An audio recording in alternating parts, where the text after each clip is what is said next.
Parmi les richesses de son patrimoine, le Cap Sizun abrite un meuble particulier, le drustil. Un banc cloison qui avait pour fonction de séparer la pièce de vie de la cuisine. Dans le Cap, découvrons l'histoire et les particularités du drustil. À l'extrême sud-ouest du Finistère, le Cap Sizun s'avance dans la mer d'Iroise.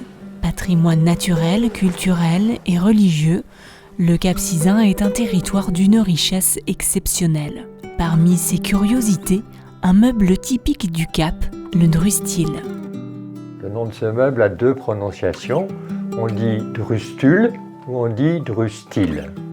Ça, c'est vraiment au choix de chacun. Et on trouve vraiment les deux prononciations qui sont utilisées par les capistes. Donc c'est un meuble qui trouve son origine, a priori à la fin du XVIIIe, qui a évolué progressivement. Donc ce meuble caractéristique du Cap Sizun permet, en l'occurrence, d'identifier un espace exclusivement consacré au repas et aussi à la prière et aux lectures, de la cuisine qui est complètement cachée derrière. Le drustil et son histoire a fait l'objet d'un inventaire alimentant un fonds de données patrimoniales de la Bretagne. Dans l'inventaire, la plupart des drustils que j'ai vus portent des dates qui renvoient à l'ensemble du 19e siècle, plutôt deuxième moitié, jusqu'aux premières années du 20e. Le drustil le plus ancien que j'ai vu daté, je l'ai vu tout à l'heure, il est de 1812. Et le plus récent, je me rappelle, c'était à Pluinec, il datait de 1824. Après, les drustils qui ne sont pas datés, on ne sait pas vraiment, mais on sait qu'il a existé des drustils avant.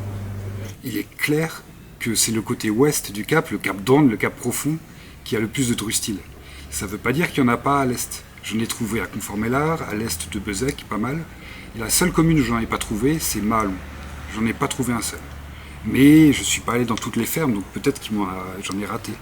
Proche de la fenêtre, lumineux, richement décoré et sculpté, dans les maisons du Cap Sizun, le drustil attire tout de suite le regard. Les menuisiers de meubles se chargeaient de l'ensemble de la réalisation, de la structure jusqu'au décor. En fait, on s'est rendu compte qu'on a vu beaucoup de drustils et que chacun était différent. J'ai pas vu deux drustils pareils, en vrai. Certains se ressemblent beaucoup, mais ils sont jamais pareils. Le drustil, c'est le meuble le plus décoré de l'intérieur du Cap. Quand on rentre dans la maison, on voit que ça. Quand on analyse un petit peu la maison traditionnelle du Cap, c'est pas, y a pas des décors partout, c'est sobre. À côté de ça, il y a le drustil, le meuble, mais qui est hyper décoré, mais vraiment, vraiment beaucoup. Donc ça saute aux yeux, c'est vraiment quelque chose de particulier. Alors vraiment, pour reconnaître le style de cet ouvrier-là, c'est la façon dont il fait les ostensoirs et la façon dont il les fait reposer sur des petits autels. Tu as vu celui-là, là, comme il l'a creusé? Il est fou. Ah oui, là, il a fallu creuser pour arriver là. Bah ouais, c'est de la gravure en creux. La dimension religieuse du meuble est très importante, faisant du drustil un véritable autel domestique. Aussi qui lui sont caractéristiques et qui sont quasiment systématiquement représentés, c'est deux ostensoirs qui encadrent une niche qui, elle, est systématiquement présente. Et dans l'occurrence, celle-ci abrite une statue d'une vierge. Les drustules de 1820, il y a un kerguerien, l'autre à Esquibien. Là, tu n'as pas un ostensoir, tu as un ciboire. Ah et tu as l'ostensoir de l'autre côté. Mais on reste toujours dans le truc Eucharistie, le sacré. L'une de mes nouvelles missions, c'est d'être un peu un interlocuteur en matière de patrimoine. Et par rapport au drustil, je reçois quand même quelques appels ou quelques mails de gens qui viennent d'acheter des maisons, qui se retrouvent avec un meuble un peu bizarre chez eux. Ils ne savent pas quoi en faire. Et certains veulent le jeter. Avant toute chose, j'essaye de leur expliquer l'importance de ce meuble-là et du fait qu'il est très important qu'ils le laissent chez eux.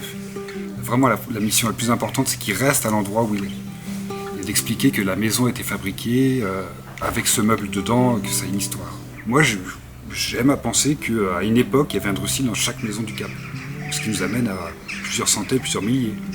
Mais ça, c'est qu'une hypothèse.